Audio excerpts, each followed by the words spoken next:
afternoon, everyone. We're going to get started. We're all people are still trickling in, but I do want to start because we do have to conclude at 2:30 because of other engagements. But first of all, just thank you everyone for coming. I know the weather is inclement, but this is a very important conversation. And I'm just very excited to have this conversation with these esteemed panelists. Let me introduce myself first. I'm Yannick Wood. I'm with the New Jersey Institute for Social Justice. I am the Director of Criminal Justice Reform there. I'm just gonna give it to the panelists to talk about themselves, introduce themselves, briefly speak about their organizations. So I'll start with Retha, the closest to my left. So good afternoon, everyone. Good afternoon. Great to see all of you here. Thank you, Yannick. First of all, let me just say I'm excited about being on this panel. We were talking before we were preparing that it feels like homecoming because we've been working for many years and we've been working together trying to solve some big issues. So it's really a pleasure to be here. My name is Retha Onatiri. I am with Salvation and Social Justice. I spent most of my career actually in corporate. Started out at AT&T Alcatel-Lucent. About 6 years ago, I landed at the New Jersey Institute for Social Justice. So I actually used to work with Yannick, where I was the Director of Community Engagement and ran the 150 Years is Enough campaign to close youth prisons. We met Reverend Charles Boyer, and First Lady Rosalie Boyer while I was at the Institute. And we did a lot of great community engagement work and ended up working with them. Started working about a year ago. Salvation and Social Justice is a Black faith-rooted organization. I have to say Black faith-rooted because we're unapologetically focused on the Black community. Looking at policy and advocacy around a host of issues, including desegregating New Jersey schools, decriminalizing Black and Black children and adults. Some of the things that we have been able to accomplish is we were very instrumental in including racial impact statements to ensure that whenever there's legislation coming out of Trenton, that there's an evaluation to see how it's going to impact folks in our community. We work with the Institute to ensure that 83,000 folks here in New Jersey who are fully incarcerated have the right to vote. During COVID, we were very instrumental in making sure that folks who are incarcerated, as many as we can, were out of harm's way. So about 4,000 folks who were incarcerated were released, and we're happy to say that we did not have a huge recidivism rate, so very few of them returned. Also instrumental in implementing and getting legislation passed around restorative justice hub, which I'll talk about later. And also moved from just doing policy and advocacy work to doing some on-the-ground service providing work in the area of violence intervention, street team work, and peacekeeping work. That's just a very high level, probably a lot. Thank you. Hi everyone, thank you so much. First of all, I'm fangirling because this panel right here is amazing. I've been wanting to work with Retha for so many years, so she shortly summarized the legacy of her work, so I'm very honored to even be here. I'm Dr. Lisa Chowdhury. I'm an assistant professor of criminal justice at the Borough of Manhattan Community College in CUNY, New York City. However, more than that, I am a lifelong Passaic resident. I love Passaic, I love Patterson. I used to be a juvenile probation officer for about 10 years in the city of Patterson, New Jersey. And during that time, I got to see firsthand the struggles that young people that are justice involved had. So I got early on put onto my passion, and it was really to find solutions to some of the things that our young people are facing. So shortly after I left my tenure at probation, I got my PhD, And it's been just a journey to find funding opportunities and help build the infrastructure of public safety through the community in Patterson. And I am very blessed and honored that in 2020, I had a team of community activists, survivors of violence, credible messengers, that whole team, and they agreed to come under the banner of Reimagining Justice, Inc., which is the nonprofit I founded, and agreed to work with me to create this infrastructure of gun violence intervention. And many of the people that work with me are lifelong activists of violence intervention. And what we were able to do is in 2020 partner with St. Joseph's University Medical Hospital and start the first hospital-based violence intervention program in Passaic County. Thus far, we've helped over 160 gunshot victims, specifically gunshot victims, since we launched in October of 2020, so this is our 2-year anniversary. More than that, we were able to even incorporate young people that are friends of gunshot victims so that they could continue doing the peace work that we're doing, which is to stop this violence and not retaliating. So altogether, we've serviced, but thus far, probably about 300 people since we first launched. And that tells you the great need, and that's not even everybody that wants our services. This is just who we are able to help so far. Along with that, I'm very proud of the fact that since we launched in 2020, we've expanded beyond just a hospital-based violence intervention program. Now we have the community-based violence intervention grant from the governor's office that allows us to do prevention work. This is where we can get young people before they get shot into our program and support them. We also have a recent SEL grant, which is a socio-emotional learning program. That's just fancy words, really, that we just want to get into schools and talk to these kids before they, make a decision that will lead them to that school to prison pipeline. So we launched that last year as a pilot, and this year the school district has decided to take it on because we were successful. And the last part of it is I really believe in collective efficacy and the importance of incorporating the community in their own solutions. So what we began doing early on is go into the neighborhoods that have the worst incidents of violence, and we said, you know what, we're not going to call these hotspots anymore. We're going to call these spaces of healing. So we launched healing spaces since 2021, and thus far we've had 60 healing space events where we work with thousands of residents, and they actually come from their from their block, and they're out there helping us. You'll see young men and women setting up for us, bringing their kids, and in that moment for that Friday evening, they feel safe. They have free food, free entertainment. Those kids can forget about some of the issues that they see for that, for that little moment of time. So I'm very proud of the work that we've accomplished, and I hope to talk to you guys more about it. And I hope that you guys become our champions after this panel, so that we keep continuing to do this work. We were talking about fangirling. Good afternoon, everyone. I'm Barb. I use she, they pronouns. I am the Restorative Justice and Practices Program Director of Restorative Response Baltimore. Yes, Baltimore, you all heard that right. Got to be more careful, yes. So thank you all for having me here. I'm here for many reasons. One, for my love of restorative justice and practices, also my deep love and admiration and work with Salvation and Social Justice over the past 3 years. We have supported Salvation and Social Justice in developing a restorative justice framework grounded in Black feminism, womanism, Afrocentric Afrocentric theology, aligned with Salvation and Social Justice to support the Restorative Justice Hub street team that has come of that, which I'm always so proud, and I'm always excited to hear about the work that the street team is doing in Salvation and Social Justice. I came to Restorative Response Baltimore in 2017 as a restorative practice specialist, became the director in 2019. I'm responsible for our proactive work. So as we'll talk about later, RJ is 80% the relationship building, proactive, getting to know each other, establishing connection before conflict, and 20% of that time is really devoted to the harms, the conflicts, and any abuse that the space can hold and process together. Our work specifically is around curriculum, using adult learning theory, so supporting adults in doing the work to have the mindset shift, the language shift, and really understanding that this is hard work. This is anti-racism. Restorative justice is about getting to the root of the harm, which means that we have to consider what it means to abolish all institutions that push white supremacy as values and beliefs, but also hierarchical relationships.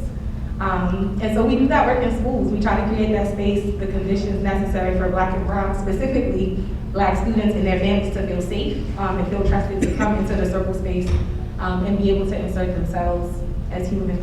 And so I'm looking forward to talking with you all this afternoon. Did I miss anything? No, that was comprehensive, right? Like, every time I listen to this panel, I learn like $1 million words. It's just feel elevated each time. Okay, and New Jersey Institute for Social Justice, we're a legal and policy advocacy organization. We listen to communities of color, and we develop policies and statutes and things of that sort to elevate communities of color. And we work with these organizations. Okay, so, and actually I just want to acknowledge the Jersey Black Issues Convention, Executive Director Dr. Mayfield Ridley, for giving us a space to have this conversation. So, just a little bit about the issue. The headline is that we spend in New Jersey approximately $600,000 per youth per year to incarcerate that youth. Wow. $600,000. That's crazy. Imagine what you could do with $600,000. Yeah, it's outrageous. And we use it to prop up a youth incarceration system that does not work to help our youth. It does not work to rehabilitate our youth. And it's deeply structurally racist. Just an example of that is that a black youth is 18 times more likely to be incarcerated than a white youth. The worst racial disparity in America, even though black and white youth commit most offenses at similar rates. Over the past decade, New Jersey has invested over $500 million into this broken youth incarceration system. And it's one thing to talk about dollars and cents, but there's also the intangible costs of youth incarceration. It subjects youth to abuse, it negatively impacts their mental health, it generates recidivism, it causes youth to miss opportunities in their life, and it could negatively impact their futures. So I just wanted to give that baseline for the conversation. And actually, the last bullet, currently incarcerated in secure, when I say secure care, I mean like the youth prisons. So in youth prisons, there are approximately 102 youth. This is as of February of this year. 64% of them were black, 21% were Hispanic, 11% were white. Keep in mind in New Jersey, 15% of New Jersey is black. So 64%, you can see the disproportion in that way. So in this conversation, we're going to start with this, talking about the impacts of youth incarceration, but we're going to pivot very soon on to talk about how we could address this, how we could come up with policies to come up with alternatives to incarceration. And I'm really happy to have this panel over here because these workers are in the trenches. They're in the trenches, they're developing policies, they're actually working to do this. So you're getting an excellent perspective out of this. But before we have this conversation about the solutions, I do want to talk about a few terms, a few definitions. Because we're going to be talking about restorative justice, transformative justice. We're also going to be talking about, this is a mouthful, the restorative and transformative justice for the communities pilot program, which is currently being implemented right now. So I just want there to be a baseline for what we're actually talking about. So I'm going to start with Barb to just talk about what is restorative justice? I got the mic off. Oh, I'm trying to it'll work. There we go. Can you all hear me? Yes. And so my quick definition, right? It's a process that invites relationship building through dialogue to strengthen connections and, when necessary, address conflict and harm.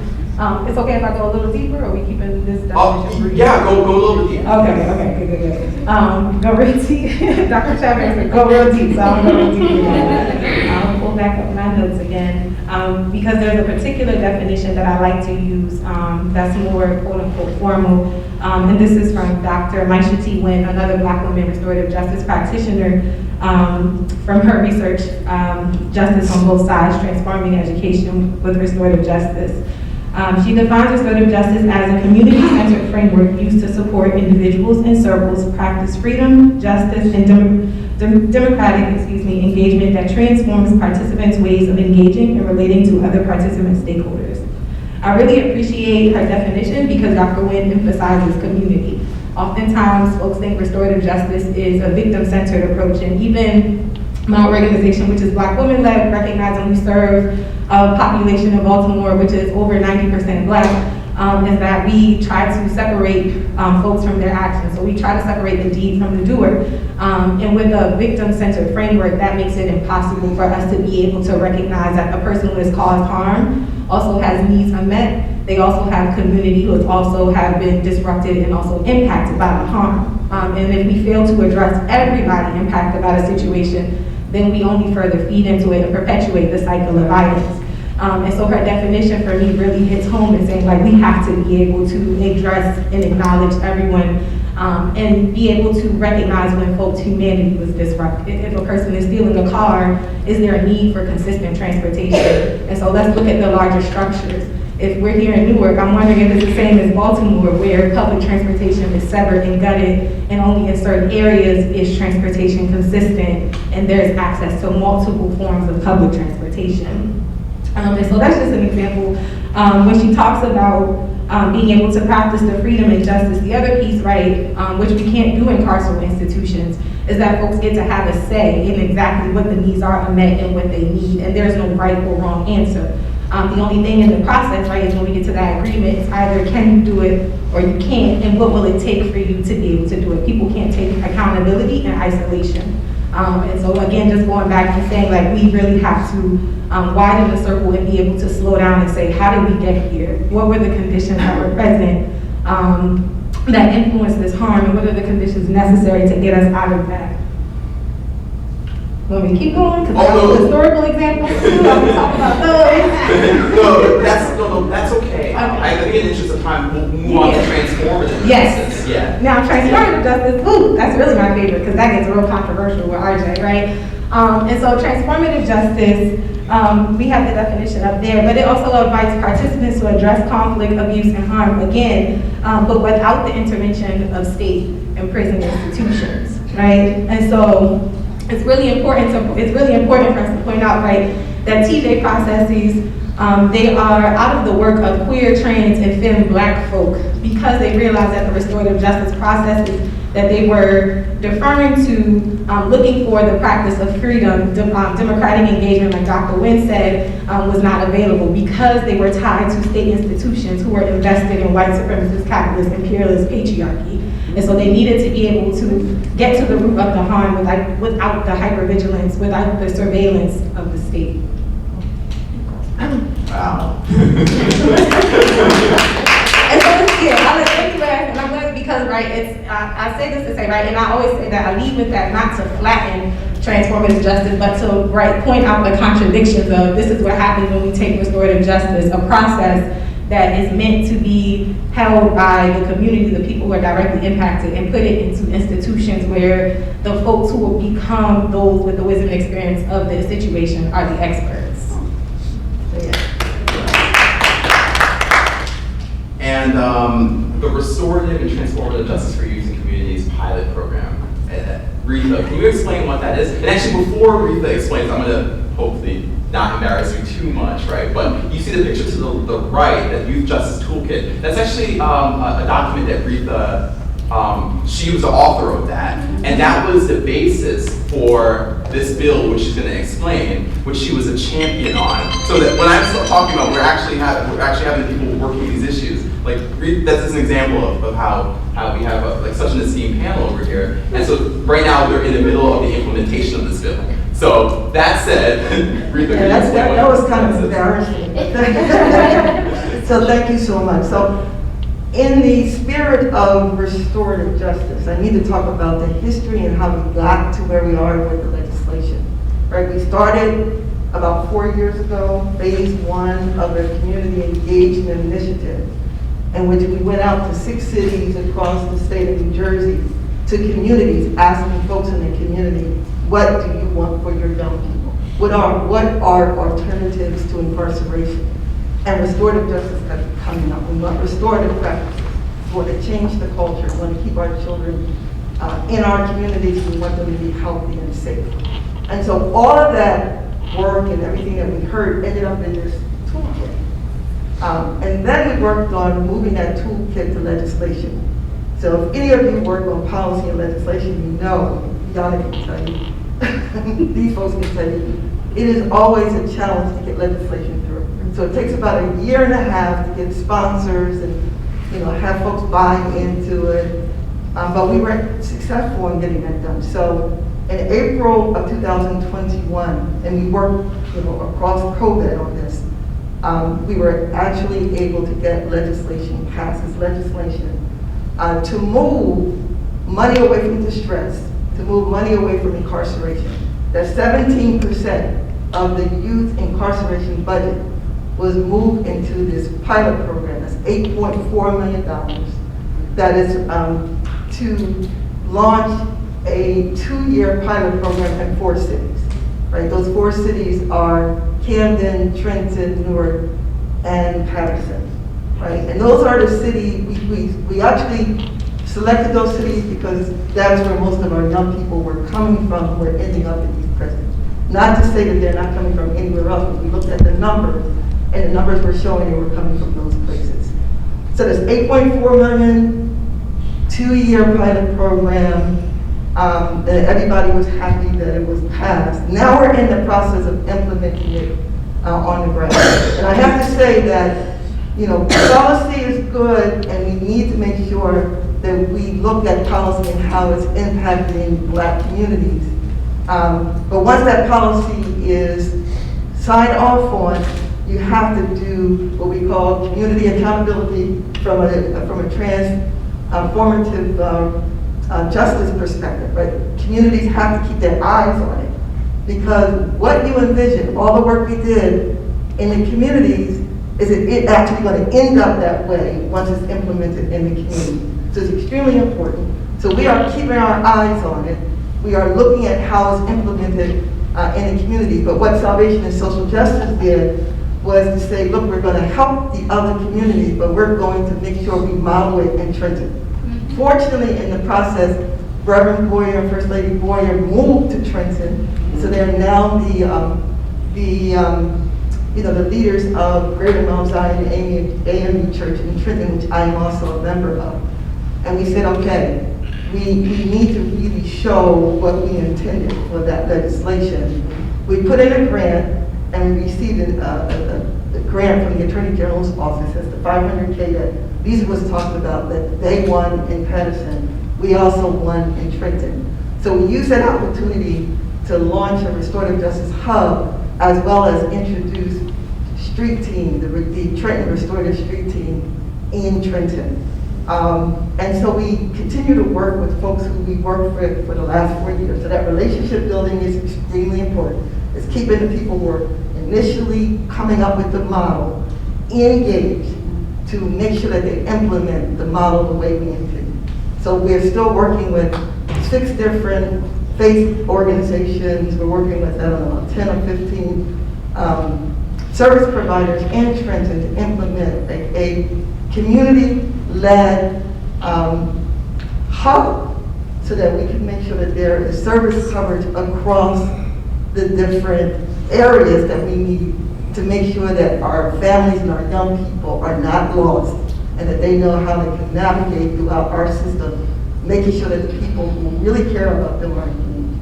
We do circles, we do conflict resolution, and we have a street team who are on the ground. And 80% of our street team are formerly incarcerated folks.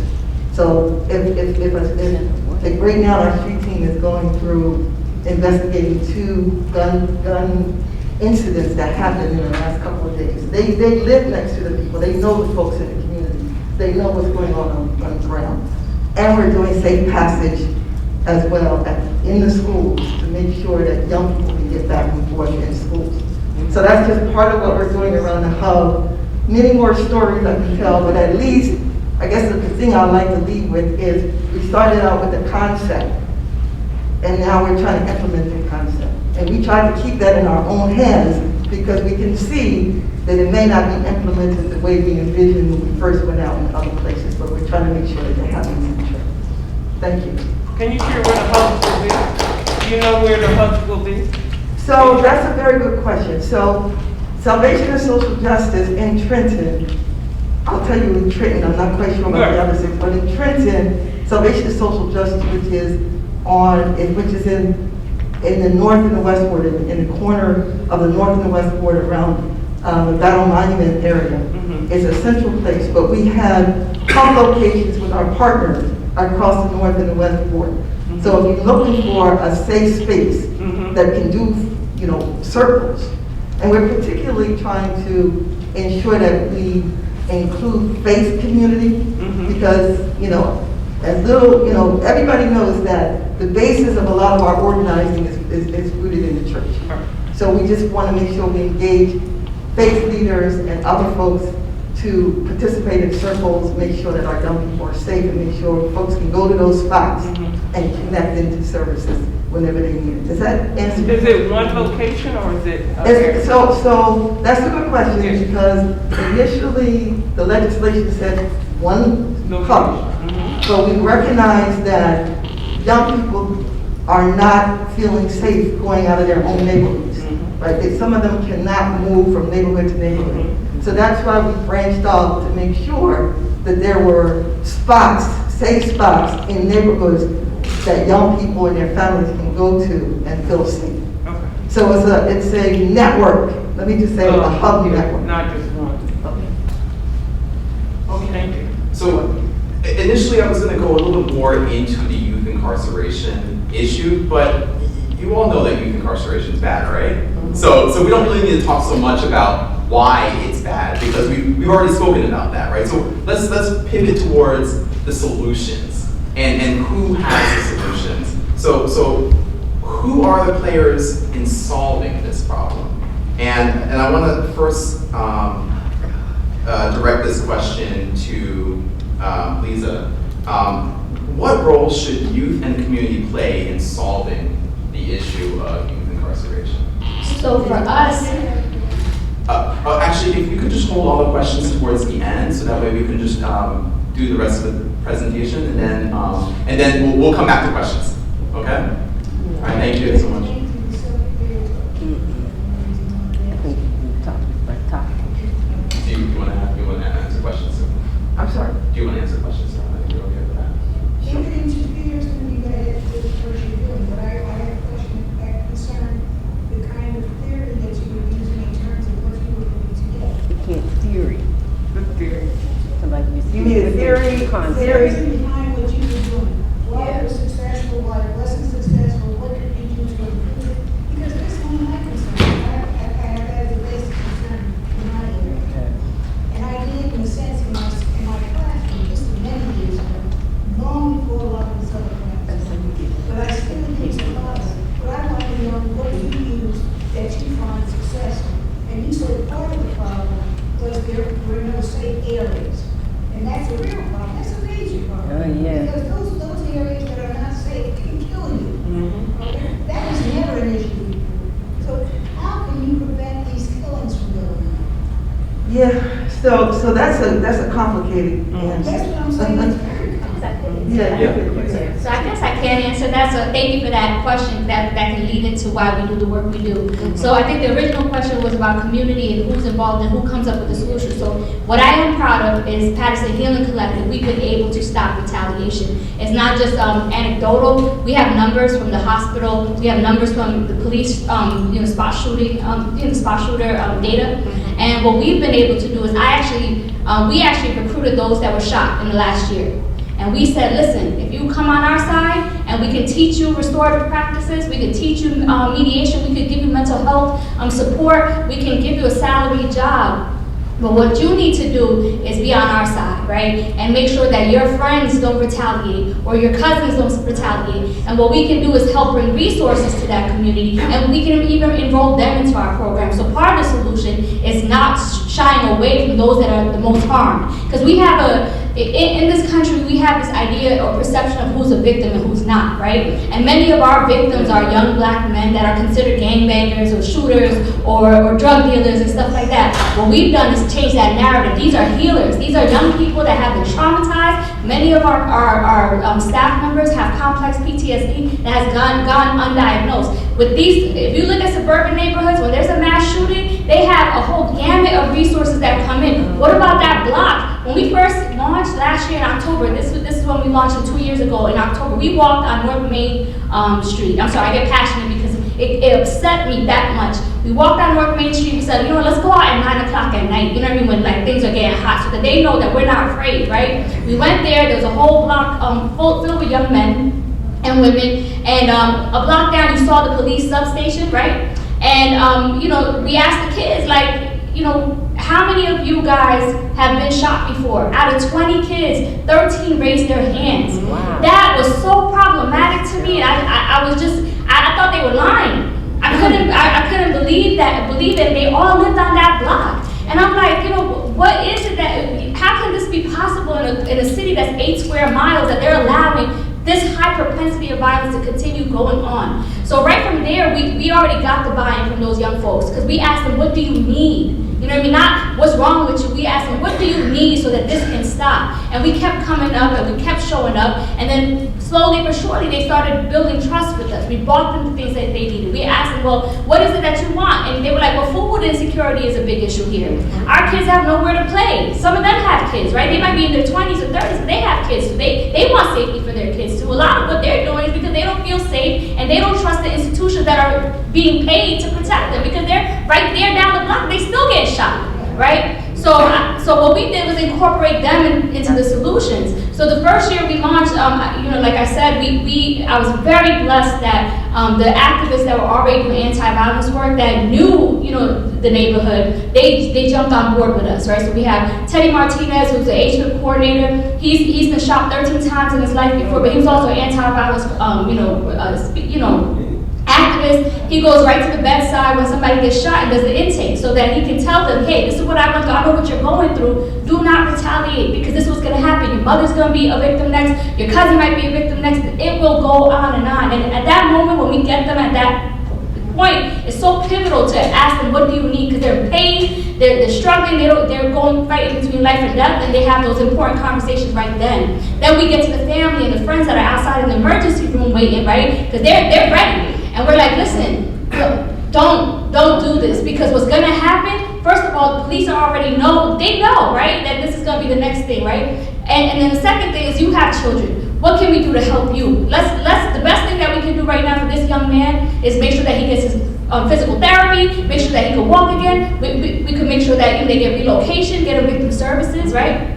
So we've been very successful. I don't even know how we got. And sometimes I'm just like, I can't believe they listening to us. You know what I mean? I'm like, shoot, okay, this is working. You know, when we first launched, I couldn't believe how quick, because it just told us the need. It was just a matter of getting the right people in the door, and that's a big thing that I think we all need to constantly pay attention. There's so much money coming down the pipeline, so the money's there. Now, when we talk about the solutions, we gotta make sure the solutions are led in the hands of those that are from that community and are closest to the problem.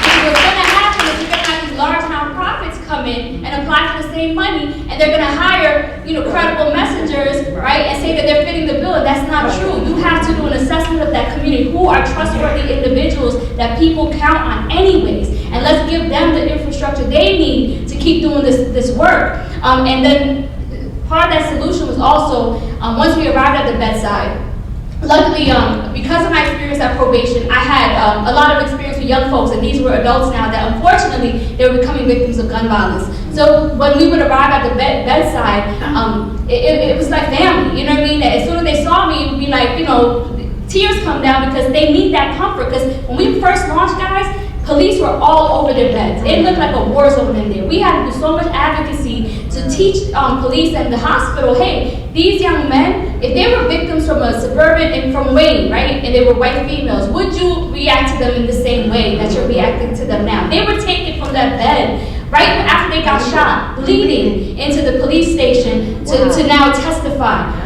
You know what I mean? And it was just horrible, the treatment they were getting. This would never happen in another community. So a lot of our work initially was just to do advocacy. And when the community saw that we came through for them and we fought against the system, it was all hands on deck after that. So the solution really is, making sure that their voices are central in all the work we're doing. That means those people that are labeled as outcasts, that's the part of restorative justice. Nobody's an outcast in this community, right? Everybody is just as important, and their voice needs to be heard. So that's where I think the solutions lie.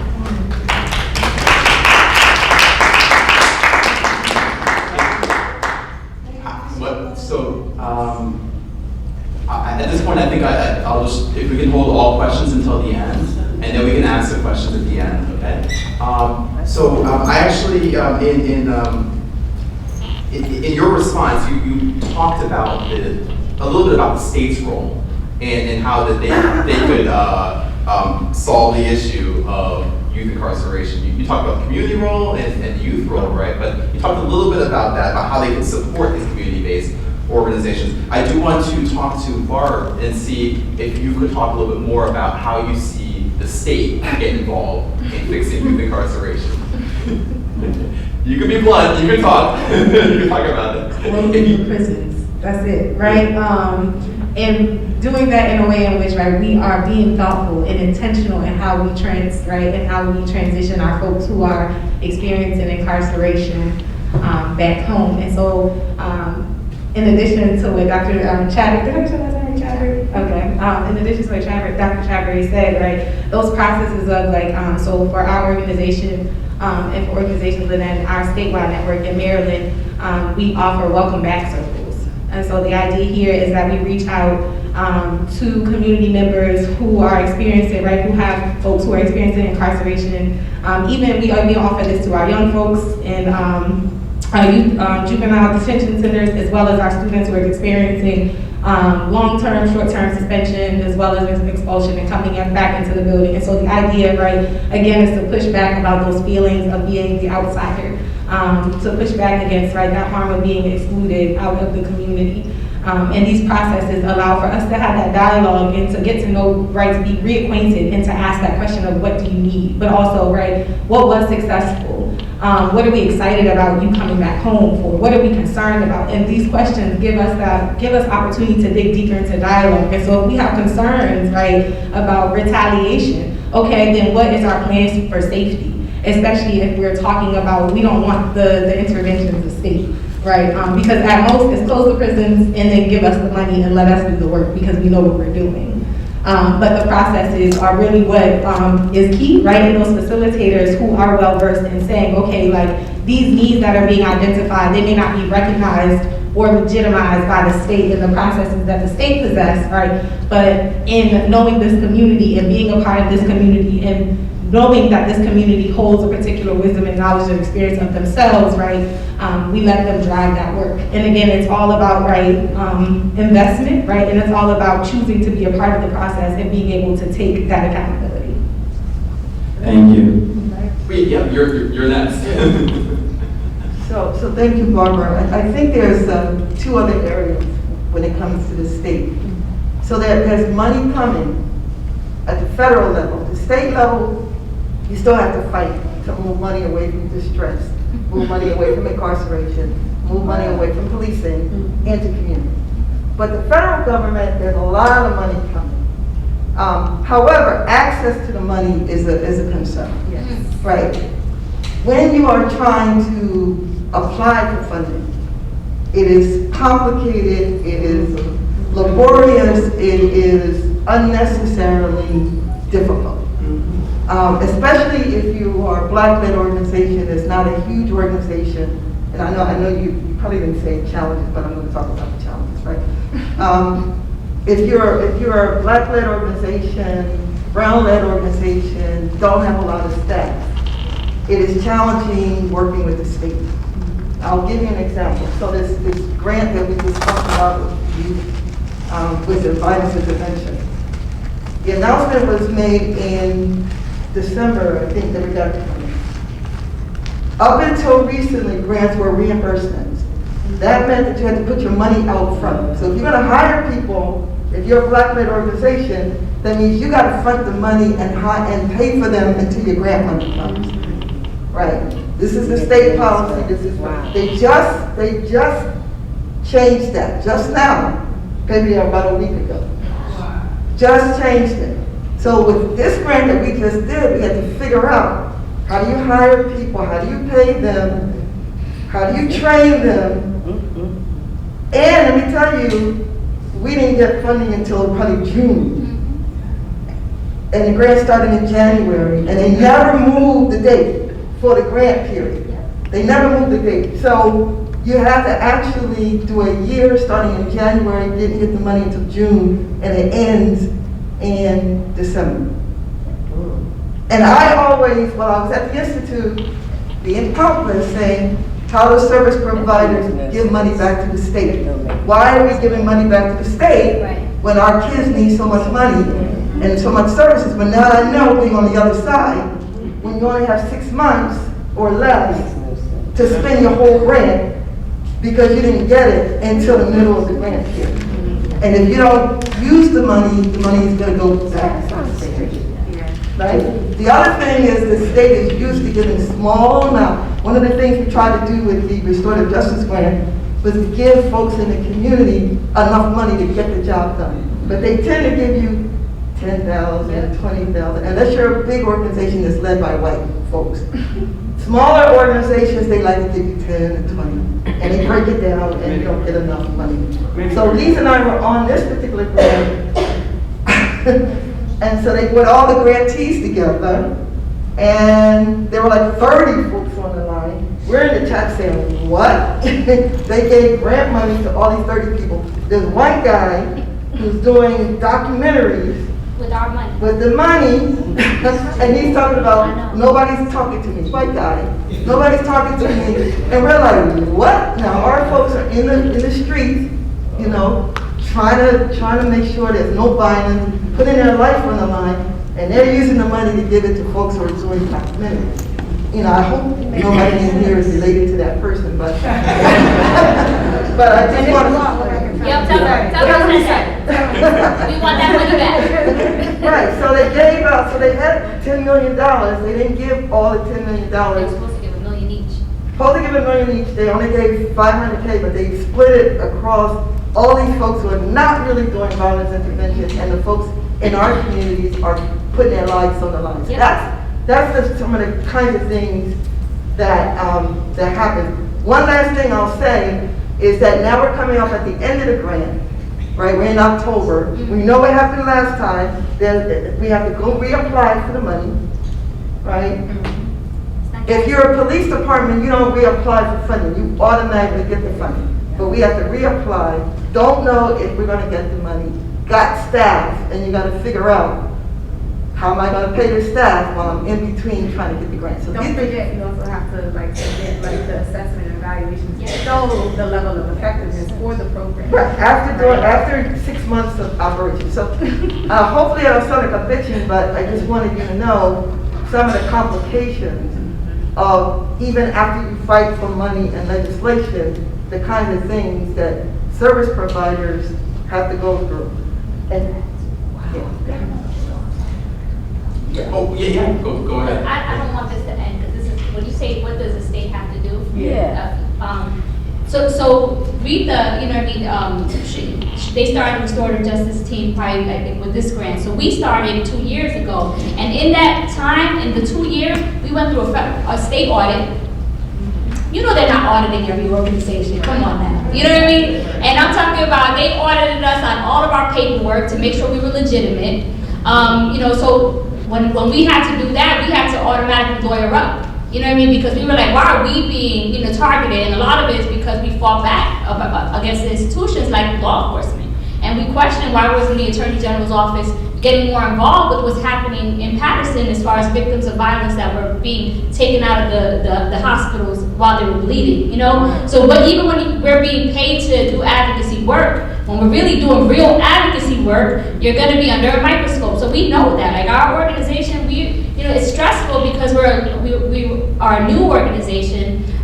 Many of these grants, they require to have 3 years of, you know, budgetary paperwork to even qualify for some of these large budgets. Forget about the federal government. You need a single audit that costs you about $8,000 to get it done by an accountant before you could even qualify to apply for a federal grant, right? So even with doing all of this that we did, because we did the research, we were like, all right, you know what, we're not gonna let them say no to us. Even with that, it was like every step of the way it has been an issue. Just this year, they were going to let a grant expire that is our hospital-based violence intervention. That was our bread and butter. So when they were going to let it expire, we asked them since April. We were like, hey, when is the grant coming out? When is the grant coming out? And they had no answer for us. They kept on making us, like beating around the bush. So we had to say, you know what, when it hit June, we were like, yeah, we're not going to wait for you anymore. We're going to notify the media. So we we have the New Jersey Violence Intervention and Prevention Coalition that we created, which are all black and brown led organizations that do this work around the state. And we said, you know what, we're not going to let you keep bullying us around. Yes, we're dependent on your money, but we're going to tell you how you're going to give us our money. And luckily, in I think August, we had a rally with 200 providers, right, including Trenton. And we came and we showed up in Newark at the, what is that, the coroner's office? Right in front of the coroner's office, because we said, listen, you're about to let all this money expire because of your lack of, whatever it is. I don't know why you let it expire, but we need this money. You can't just let it go. So we were able to rally. We were able to get the $10 million investment back. I think like a week later, the governor announced that he's going to use ARP funding. But that's still just 1 year of funding. And we still haven't gotten the RFP. So luckily, we have a fiscal sponsor, which is the hospital, that's going to be willing to keep the program going. But I just want you to think about all the other programs that don't have the fiscal sponsor. Some hospitals, they're like, we're not even playing with this anymore. It's too much stress. We're not even going to continue being the fiscal sponsor for street teens out there because it's too much of a risk. So they're putting us in all these harm's ways, right, financially, when we're doing the work. Like, if you look at all the states around the country, New Jersey is the only one where gun violence is declining. And that's because of this investment. You can't say it's not, right, because every other state is going up. So how can you now say, hey, we're not going to put the money where our mouth is, because we know it's effective? And this is something that they created. So if we're going to talk about continuing to push the state to do the right thing, it means that everybody is a part of that solution. And he just said $600,000 a year for one young person. And we're sitting here fighting and stressing over $500,000 of funding? Like, that's crazy. Wow. You can't get me started. I can get mad. I'm so glad you talked about the media role, because I do want to ask you a few questions about that. So why did you choose the coroner's office? Yeah. No, yeah. Well, people are dying. They're dying.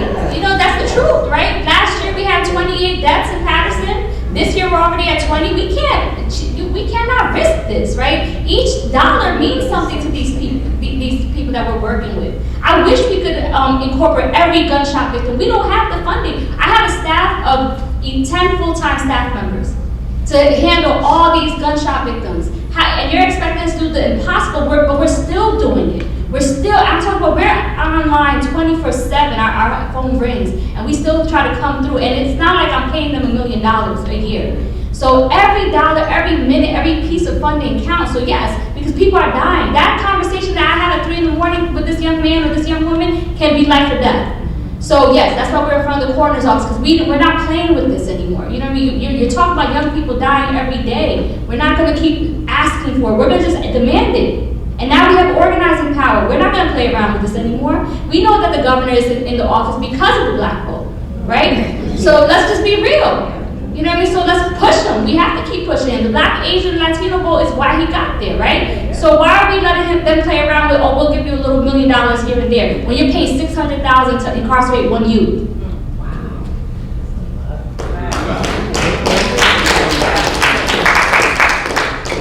So we're already getting into some of the recommendations of how we could fix this. And so far we've spoken about engaging the media. So Lisa was talking about how she put it toward the media and she was able to get funding that way. Earlier it was mentioned about more dedicated funding for organizations. I do want to talk a bit about anti-racism education. I want to get you in on this, Barbara. Which way you want to take this? Which way do you want to take this? What, the need for anti-racist education? Yeah, right? the need for, well, what is anti-racism and Well, I guess that's a big question, right? But what? Anti-racism is not the work of Black and brown people, I will say that, right? And so anti-racism, the education, right, and how can we, right, seeing the humanity of others, right? Being able to take a look at the power structures that grant some folks access to different forms of power, right? Wielding in particular racial power in ways that has, we all know, physical, emotional, spiritual, mental, generational consequences for so many of us. And so, in short, the whole point, the whole idea of anti-racism in education is working with white pre-service educators, even white educators, and making sense of understanding what white supremacy, capitalist imperialist patriarchy is as a global political party and not just a skin color. Because it's more than that. It shows up in the curriculums. It shows up in the way, again, right, in the way that they're socialized to become educators. A lot of what we experience, even in medical racism as Black people, education research shows that our children experience that same type of racism, those same types of apathy, neglect, abandonment, physical abuse in these spaces. And so it's really, really important, one, for white folks to engage in the anti-racism work, but also for us Black folks to get into the mindset and the space where we are pro-Black and not just pro-middle class, educated, well-to-do Black, but pro-poor, working class Black, pro-queer, femme, trans Black, pro-in-the-street economy, undocumented Black. Like, that's really important. Because, right, again, getting into these spaces, getting into the circle as sight, and using restorative justice processes, using transformative justice to be in the community, in the streets, to be able to pull up on folks who about to, pull it out their pockets and be like, hold on, I know you deeper than this, really takes the work of sitting down and being able to go back in history and being able to say the quiet parts out loud. We know the impacts of chattel slavery. We know the impacts of settler colonialism. And we have to be able to name those things so that way we can name the needs that come from it appropriately. And so the anti-racist education piece is really, really critical to restorative justice work. In my experience of coming into schools, even here in Baltimore City, I was going to say here like a home, but in Baltimore City, and the first part of the work is really getting to know the Black families who have been in those school communities for generations, because a lot of what we'll see is there's a lot of harm in that family that goes back to that school building, tied to multiple school administrators, tied back to that one school district. And it means something when this third grader's great aunt doesn't want to come up to the school because they were, trigger warning, sexually abused when they were there. And that school harbors a lot of resentment for them. And do we have the capacity as a school community, right, to even address those long-seated issues along with the ones that are current? And so really had to sit down and pull in neighboring organizations that had the capacity and the resources that we needed to meet with parents in order for us to really, really even get into the work of being able to say, I feel safe, I feel comfortable, not just with you coming in and leading circles with our youth, but also to be a part of these circles and to share myself and to share my family and to share what we've experienced. And with that, right, also making sure people are in the space to receive that. One thing I always say, especially when it comes to that anti-racism piece, when Black folks and white folks are in circle, is this is not a trauma dump space. If there's something heavy that Black folks gotta get down, then white people, I will ask you quickly to leave this circle, because I'm deferring to the folks who need it the most right here, and never to leave them without. So we always do things in pairs so that there's still a circle facilitator for them. But the main point is really for folks to be able to recognize like who they are as individuals, the communities that they come from, the ways that they build community, and then really go from there in terms of making sense of the stories. And it just ties back to that anti-racist education. And so like hearing a lot of times white people, biracial people say things like, I don't know my culture, or I don't know my background, right? This is an opening to get to know that, to be able to name these things, and be able to work through that shame that comes with being associated, whether you want it or not, and then being able to move forward, right? Because we know on the other side of that, right, the impact of racism is that we have a lot of deep-seated shame as Black folks. I can't tell you how many times I hear people say things about chitlins, like, oh, we's free now. And it's like, somebody eating chitlins got you here, right? Like, let's tell the truth, right? If it wasn't for your grandmother a couple lines back, you wouldn't be here because of that whole haul. And so really, really just encouraging folks to just plant their feet in who they are, the good, the bad, the ugly, and just work with others and find their way out of it. Structurally, policy-wise, anti-racism is exactly as Dr. Chabray said, right? We defer to the folks who are impacted the most. What I've seen time and time again, and you all have seen it as well, is when you get to the table to do the policy work, the folks who are most impacted by that policy, that legislation, are never there. We're often the closest.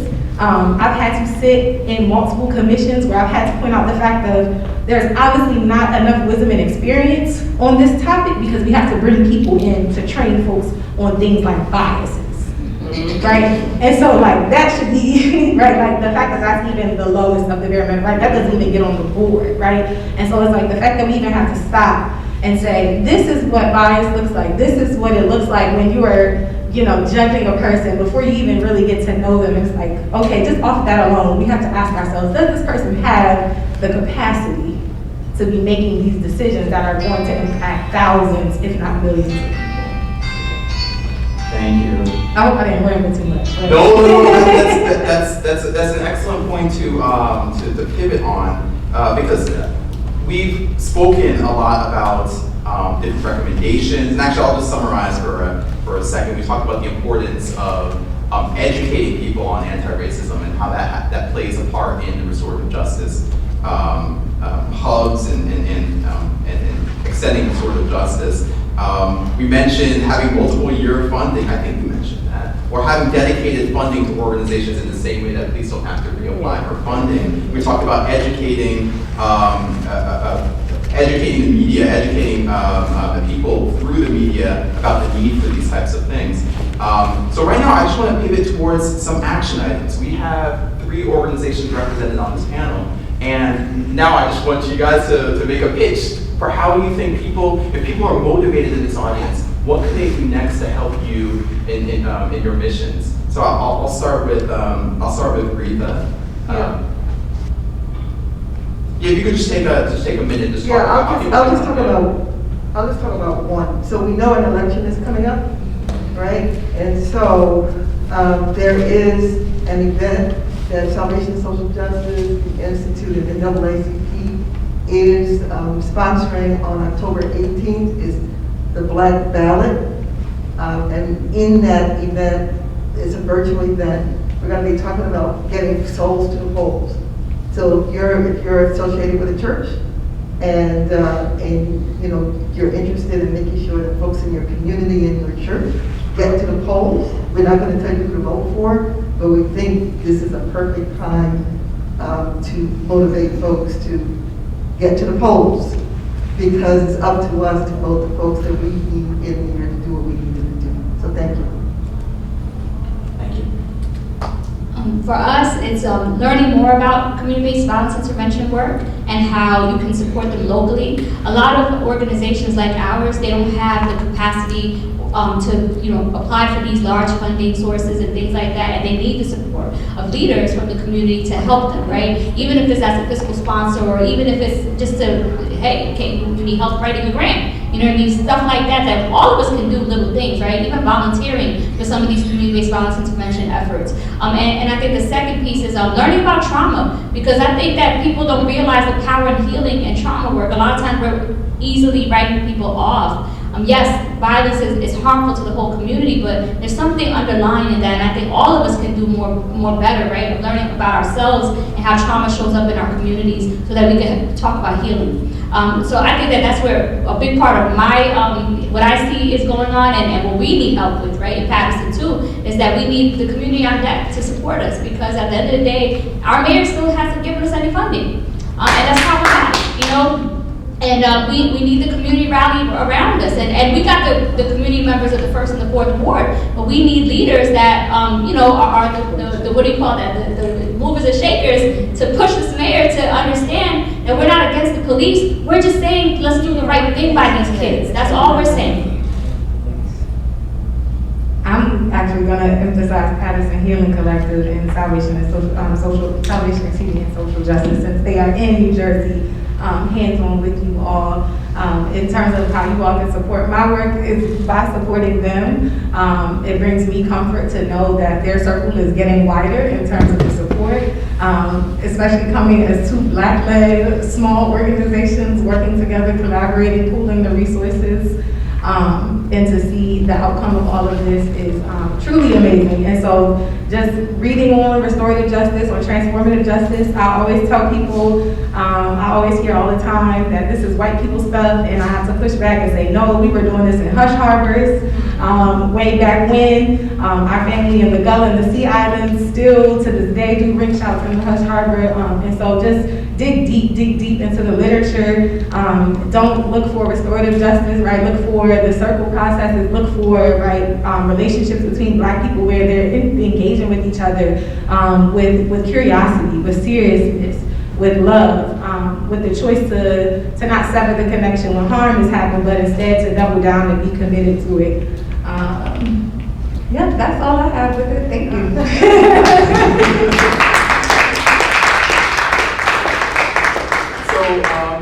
We're going to move into a question and answer period. I know that several people had questions.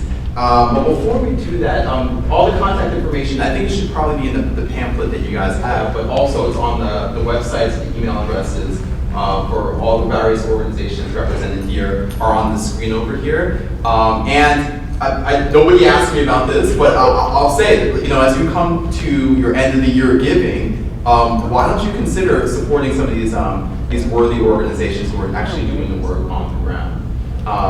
Okay, so I saw a few hands. Ma'am, I saw you with the wearing blue, yes. My question is this. This is part of children growing up in a school environment, and they don't have anyone that can sit down and understand that there are issues at home, and they need to find individuals to help those families, particularly that child. I don't get it. Apparently the educators, or the so-called educators, or the people in these school systems are not doing everything that they possibly can, or am I wrong? You are not wrong, and Rita and I were but that's absurd. If you're, no, let me finish. If you're a teacher, I'm an old lady though. If you're a teacher, you should understand when a child is having a problem. Seriously. And I agree with you, right? Which is why I can't. You don't have to go around,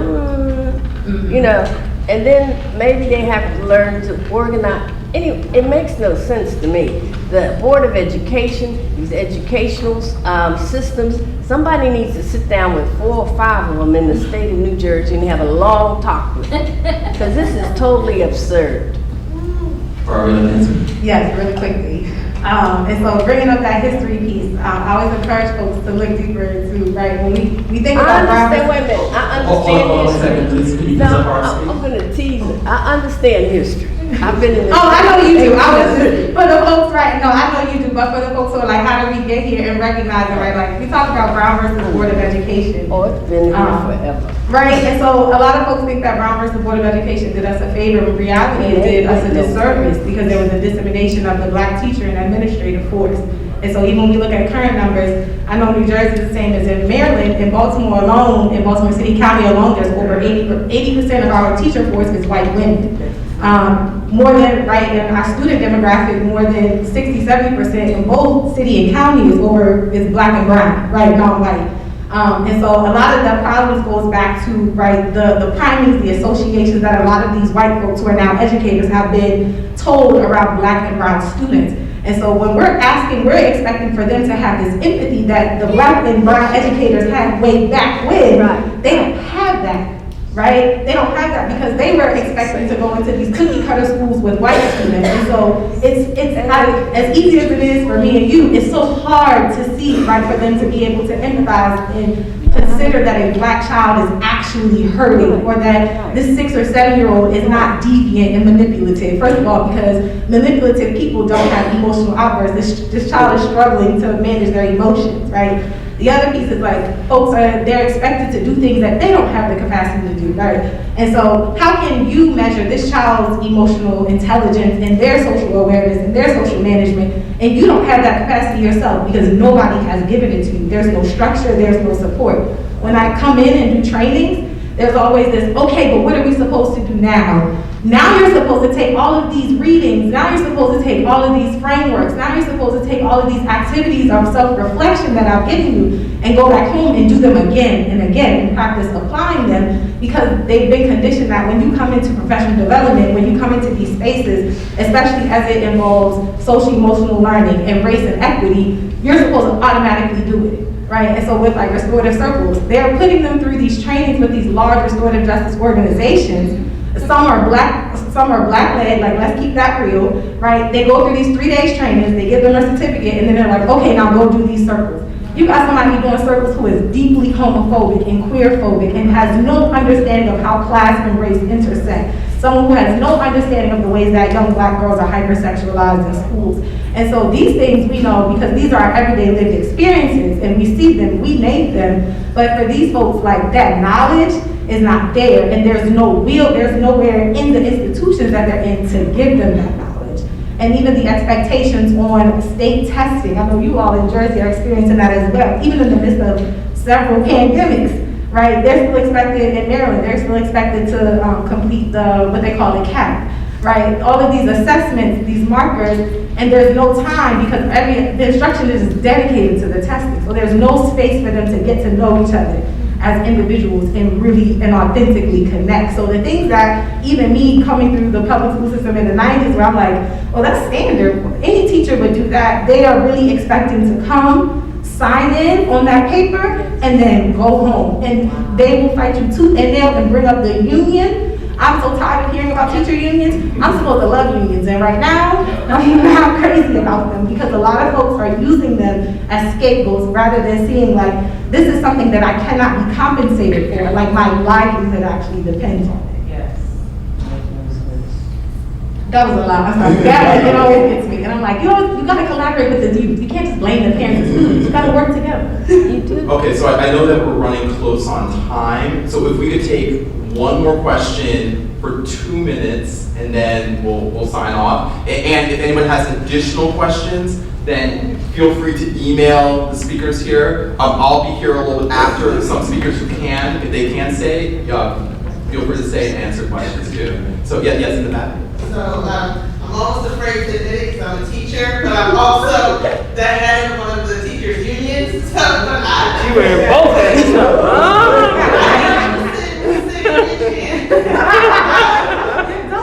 I also am a restorative justice practitioner from my local, and I believe in everything that you're saying. I'm in agreement with everything that you're saying.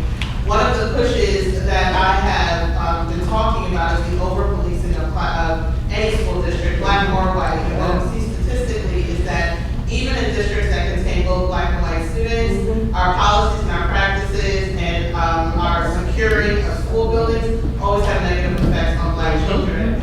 But when it comes time to talk about restorative practices in schools, the discussion of policing always gets very touchy, even with those who believe themselves to be allies.